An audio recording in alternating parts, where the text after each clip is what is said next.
Welcome to House of Tay. Today we have a special guest, Ben, an actor and travel blogger. Hi, Ben. Hey, thank you. Nice You to can meet speak you. Thai. My. Okay, I'm learning. I'm you're learning. Thai. So tell me more about yourself. So, as you said, I'm an actor. I started off my career many years ago, and that resonated into me traveling around the world, and that turned into me then writing about it, and it's something that's now turned into a passion. I love writing about it. As a gay man, moving around the world, you see lots of different cultures, how LGBT, how they immerse themselves, or how they are in these different communities, whether it's in big cities or whether it's in rural areas. It's fascinating to me, and so I want to write about it. And so I've started a magazine, which is outlifestyle.co.uk. Is me just traveling the world writing about these places, but I write it from the perspective of you feel passionate about a place. You meet all these local people and you build connections with them. It resonates with you, finding all these local people and all these communities and how different it is from how I grew up and how different it is from, from my lifestyle back in the UK. Coming out here seems not more of a celebration. It just seems like more of an everyday thing. Whereas back in London, coming out is like the biggest thing. It's so, I get it. It's so impact. Yeah, right? it's making impact. I'm coming out, and where it doesn't feel like that here. Accidentally, my parents found my gay porn on my computer, and that was just it. And they just knew that I was gay back when I was 12. That was it. I didn't really have to confront with them. Hang on, I need to, let's reverse that back a Yeah. second. Gay porn when you were 12? Yeah. I love that. Okay. Okay. Because I was in Thai school when I was very young in Thailand, and we have very feminine, like gay friends, and they would just be so effeminate that that they're gay. My experience when I went to school in England, I went to boarding school in Oxford. It was different. Everyone was in closet, and I was the only gay in the village at school, and everyone bullied me. You know what was that I was Asian, I'm gay, I'm a nerd. So the triple, It might have changed now because now LGBTQ community is getting more accepted in all over the world.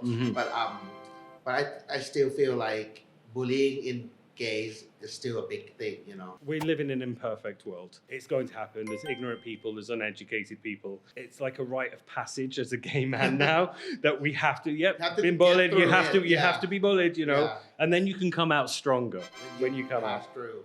Yeah, At that time was difficult. Yeah. So when it comes to coming out, I don't believe in it. I don't subscribe to coming out because I feel that when we come out as people, we're giving the other person the power. We're going, I'm coming out, and hopefully you'll accept me. And we fear that if we come out, we're going to be rejected. And I think we need to turn that on its head. We need to change the conversation. We need to turn it around and say, I'm going to let you in. I think when we let people in, we change it around and we keep hold of that power. We keep hold of it. I'm going to let you in today. I'm going to tell you something. I'm letting you in. And then we just hold that power because we're letting you into our world rather than trying to get you to accept us. Yes. World, So let's have I'm letting you in day. Let me in today. Yeah. Okay. So you were in Queer as Folk. Yes. It was the show that was so iconic at that time. So how do you feel about it? Nobody knew what it was going to be. It was going to be something. I mean, it was groundbreaking, iconic, a rainbow-fueled Ferrari of storytelling, It was holding up a mirror to gay people who had usually just been side characters or kind of like the funny other person. And we're saying, no, you're center stage now. It's like being invited to the Oscars and you're also the host, the audience, and the after party. It's amazing. I love it, right? This show was just, to film this show, what's it going to be? And then it came out and then it just went bang. Because it was, there was nothing like that before. There was no representation of gay people, on TV as main characters. Know that I was gay, playing someone who's bullying gay people. It was like, oh, can I do this? But, I'm an actor, and I I didn't go method, which is okay. I didn't go method acting and hang around gay bars and shout at people. No, it was a great script, Russell T Davis, and it was a great character. And like I said, you know, it was something that had to be told. Like all the themes throughout Queer as Folk, you know, about relationships, romance, sex, drugs, aging. These are all themes that are run all the way through parenthood. All themes that run through Queer as Folk. That if we had another Queer as Folk today, it would be the same.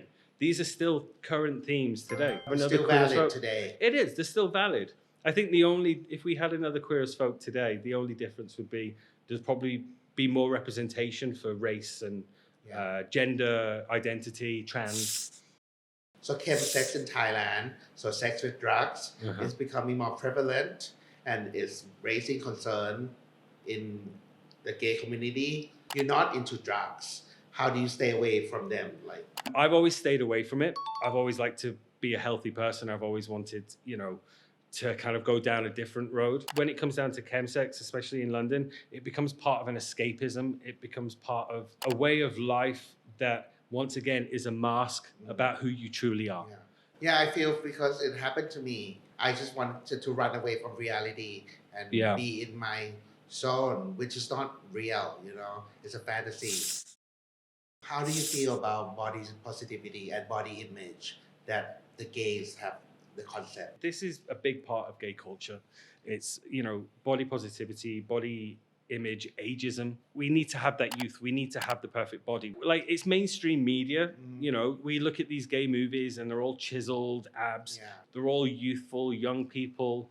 And I think we need more representation. There needs to be more body positivity in all of these movies and magazines and TV shows. So in Thailand, there's a problem with body dysmorphia in gay community. Okay. Like, a lot of people are not happy with their body, and the picture that celebrities set at social media make the perfect body. They feel that they need to get that. I think it happens all over the world. I think it's a big problem for gay culture as a whole. Might be more rife in Thailand than it is in England. Thai people want to stay out the sun because they think that they want to have the white skin because they think that's more beautiful. Stereotypical thing in Thailand. Even women, gays, even straight guys, they want to be white. In more developed Asian countries, people are lighter skin, like Korea, Japan, China. And it's about money and status. You know how Korea beauty is impacting Thailand, and a lot of people in Thailand want to be Korean. Korean beauty is also impacting the gay community in England. We feel we have to stay in shape. We have to look younger. In England, there's a big double standard because once men hit a certain age, then they become attractive again. It's like, oh, look at this. He's the handsome silver fox. Like daddies. Yeah, like daddies. But you have to be attractive or you've got to be in shape. I think a lot of people, in the gay community, we all propel ourselves to it. We all feel this is what we have to be because we know that this is the community. Myself, I'm like, oh, do I get these anti-aging creams? Do I need to go for a run this morning? Sometimes I think, well, why am I doing it? Am I doing it because I want to be healthy? Or am I doing it because I still want to matter? I want to be relevant in the gay community. The reason I'm doing this channel because I want people to be educated about drugs and HIV and many topics that seem to be taboo. So there is a criminalization around drugs in many countries. How do you feel about that? I think there's 78 countries still here in the world that still legalize LGBT people. So anyone that can go and get this help, they can't. Anyone feels that they need to go to a safe space, maybe they can't, A lot of countries that are now going backwards. We need to be progressive. We need to move forward in life. They're creating laws against trans people, LGBT people. They're creating laws about what we can do with our own bodies. We need to do better, And I think the only thing that we can do, really, is make sure that our voices are not silenced.